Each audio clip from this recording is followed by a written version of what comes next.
Mga kasayan, TMX 125. Naglagay ng park light. Sa kasayan. Yan. Naglagay siya ng park light ha, kabilaan. Kabila pa. Isang red at isang blue. Yan. Ayan ha. Naglagay ng park light. Para kita nila pag ino-off natin. Okay naman yung ano. Ito siya kasayan na pag o-open natin, tutok mo dito sa may ano. Dito rin. Tandaan na para hindi mahilo yung ano. Yan siya ha. Pag on natin, may ilaw. Pag off natin, namamatay. Tama yung ginawa niyang switch. Okay yung paglalagay.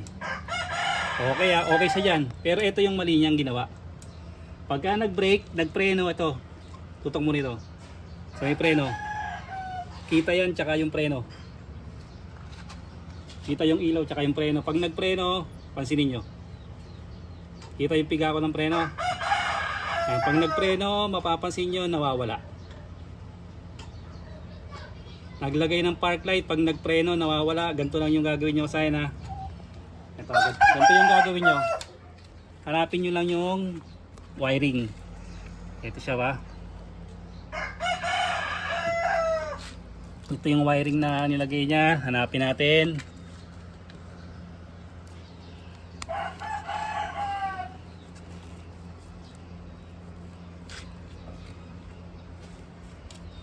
Pag nag-brake, nawawala. Ta.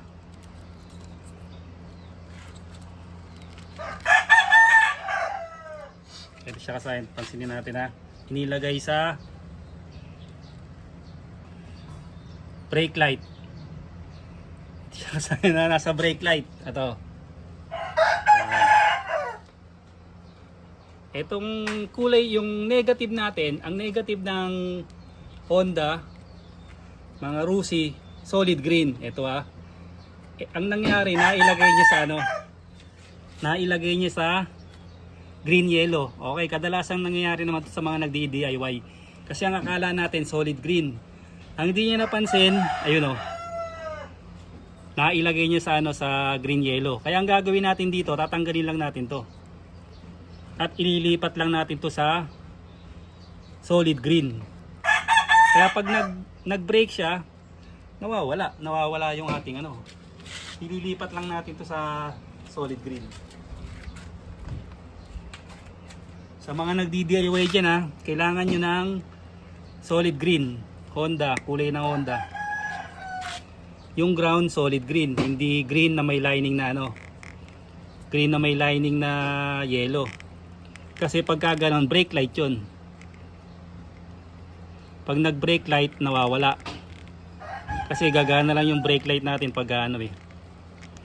Pagka nag brake dapat tayo.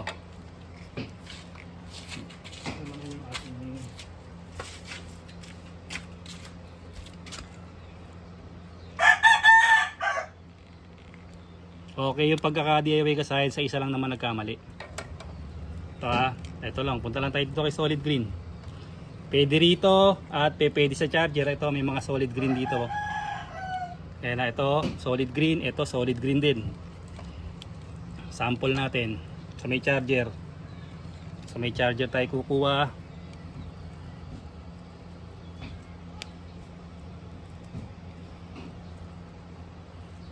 Buksan natin. Tingnan mo yung part light natin kung nakabukas. Bukas. Yan. Ngayon pag nagpreno tayo. Yan. Hindi na siya mawawala. Kasi nakalagay na to sa ground. Wala na sa brake light. Ito ha. Lipat naman natin sa kabila. Kaya na pag nagpreno tayo. Hindi na nawawala ha. Ito sa regulator natin nilagay. Sa regulator natin nilagay. Solid green ha. Pwede rin dito sa kabila. Yan. Mga solid green lang ang paglalagyan natin.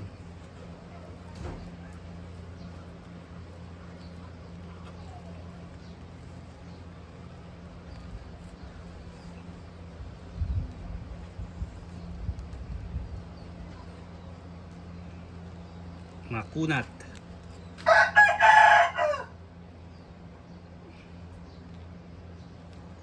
Sakasayan na sa pang solid green or body ground, pwede rin ha.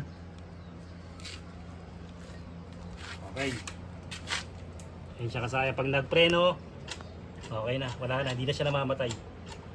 Okay na. At ito pa yung isa ground, body ground. Pwede yung paglagyan, solid green, body ground, negative ng battery. Doon tayo pwedeng kumuha ng ng negative. Yan siya. Yun lang kasayan yung maiksing video natin. Nagkamali lang siya ng ng paglalagay ng ground. Green yellow sa brake light niya na ilagay, hindi sa solid green. Kaya ang nangyari pag nag-brake siya, nawawala yung kanyang park light. Bali kasayan, dito lang siya nagkamali sa may nailagay lang niya sa green na may lining na yellow o brake light. Dapat solid green lang. Ngayon kasayan yung isang wire, yung positive, ito brown. Nagduktong siya ng kulay brown. Sa brown din ilalagay yun kasi ang brown ayun yung park light. Para pagbukas natin ng park light dito, ito pagbukas natin ng park light, iilaw na siya. Konektado rito yun sa kulay brown O, ganyan lang. Tama yung pagkabit niya rito, dito lang siya nagkamali.